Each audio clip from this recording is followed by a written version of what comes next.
Okay, on the air na tayo. Wow.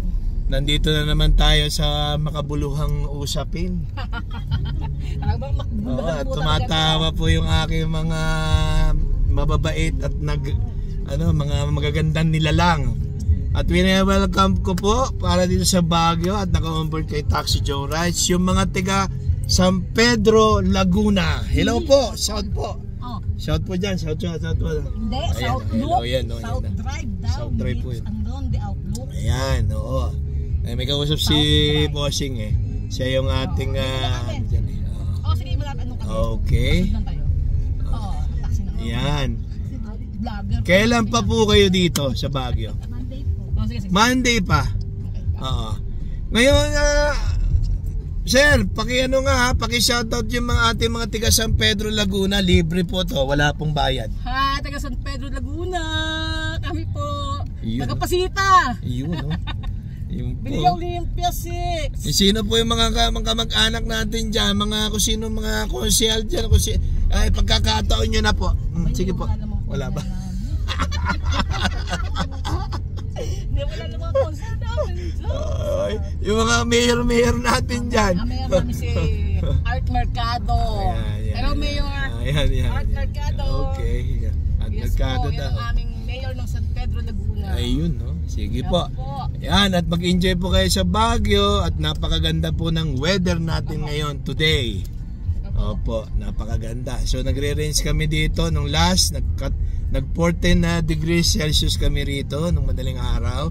So lumalamig na po ang Baguio kasi parating na po yung ating coldest of the month by February.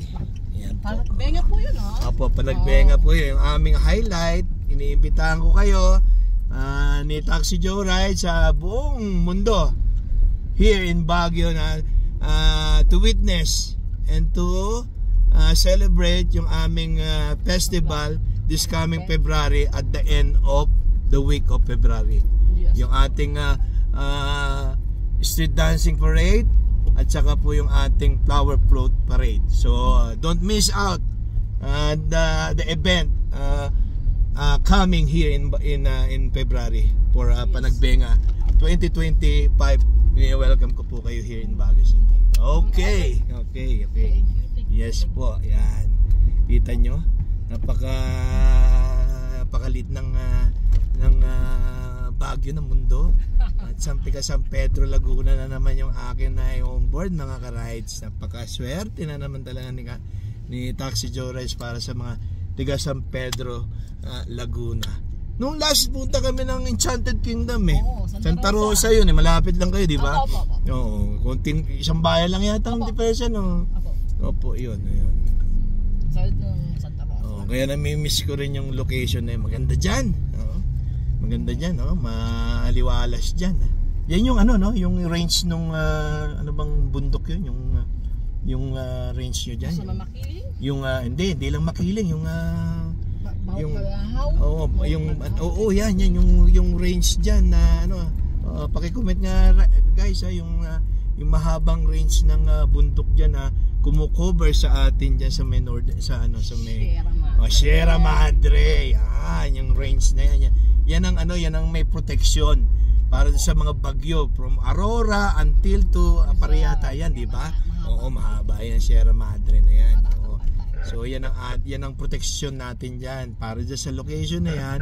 Yan ang protection natin para doon sa mga incoming na bagyo. Kaya napakalaking halaga yung Sierra Madre na yan. Okay? Yan po. Oo.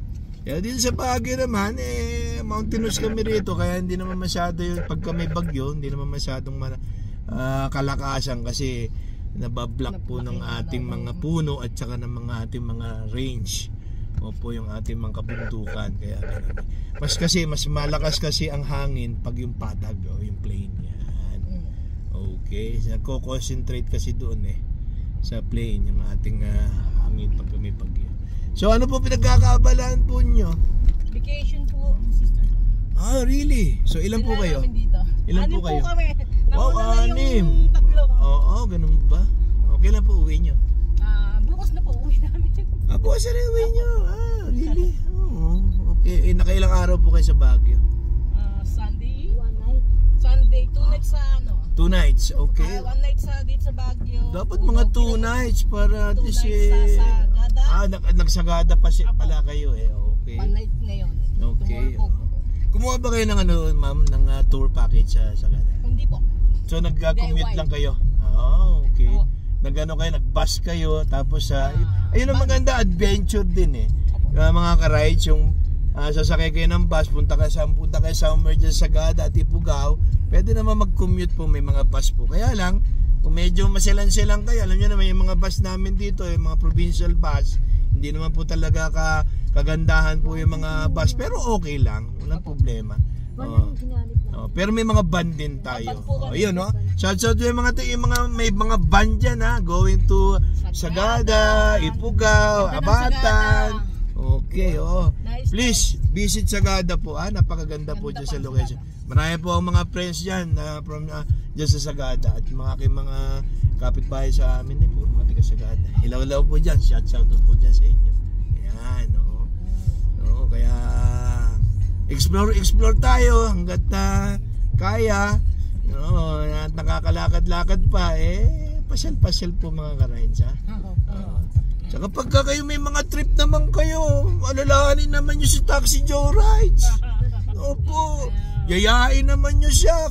Yung mga pumupunta ng Taiwan dyan, malay nyo, baka meron din akong pang Taiwan, di ba? Pang Hong Kong, di ba? Kasi importante, yayain nyo si Taxi Joe Rides. Huwag nyo naman akong tatablahin. Magugulat na lang ako nandun na kayong lahat. Walang ganunan Pagkatapos kayo talaga mga ka-rides ko. Sige, dito na lang tayo. Sa Korean Palace kayo talaga, no? May beach po namin to Enjoy po kayo dyan, ha? Madam, sir, ha? Yes po. Paki-ano po sa akin mga aking ha? Babay na kayo sa aking page. Para naman po 120 madam, 120. Ayun, thank you. Okay na? Thank you. Bye-bye po. Sandali po. Okay. Yung mga karga nyo. Sige madam. Teka. Okay. Yan. Salamat po na marami. Bye-bye. Ayun, no? Ayun, mga ka-rides, yung ating mga naggagandahang mga nilalang dyan sa mga tiga San Pedro, Laguna. Mabuhay po kayo dyan, ha? Maraming salamat po sa pagpunta nyo rito sa Baguio. Yan. Yun lang, guys. At dito na magpupugay ng magandang hapon para kay Taxi Joe Rides. At napapaunlakan yung ating content for video. Gusto nila at nababanggit yung ating tango. Wala daw kwenta. Pangit daw, kaya ganun. Tinatanong. Ayun po. Sige po, at maraming salamat dyan, ha, mga ka-rides. 10-0 kayo dyan. Dito lang po, nakaantabay my station. Keep shine.